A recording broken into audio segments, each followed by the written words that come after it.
يا صباح الفل، ده يوم من ايام سنة اولى جواز ورجعنا بقى خلاص لروتين البيت وكل حاجة بقى تبقى في البيت. فتعالوا بقى اخدكم معايا في يومي النهاردة واقول لكم عملت ايه. بصراحة صحيت كده، فتحت الشبابيك وهويت البيت وطقت في دماغي بقى ان انا انزل السوق علشان عايزة اشتري شوية حاجات كده عشان اعملها الاكل النهاردة. فنزلت بقى اشتريت شوية حاجات كده ورجعت البيت بقى وبدأت على طول في تحضيرات الاكل.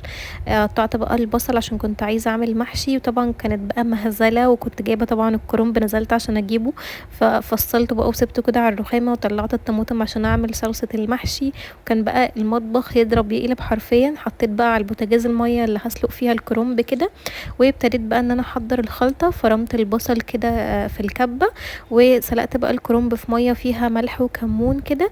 وانا كنت مفصلاه ومقطعاه كده مربعات على طول علشان ما اقعدش لسه ان انا اقطع، فكنت مجهزاه على طول. بعد كده بقى ابتديت ان انا احضر الخلطه. شوحت كده البصل مع معلقه توم صغيره مفرومه، حطيت عليها بقى الطماطم اللي انا ضرباها في الخلاط، عليها بقى شويه نعناع ملح وفلفل وكمون وشويه سكر كده، وسبتها بقى تتسبك خالص. بعد كده حطيت عليها بقى الرز والخضره، وعايزه اقول لكم بقى ريحتها كانت خطيره بجد، بيبقى طعمها حلو قوي.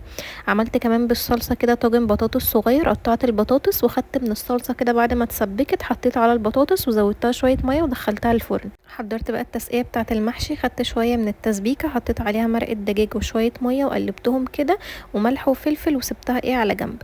عملت بقى الكوكيز، والمره دي بقى عملته بالسمنه لان انتوا بتسالوني هل بالسمنه ينفع، فقلت اجربه واقول لكم النتيجه. وحطيته في الفرن.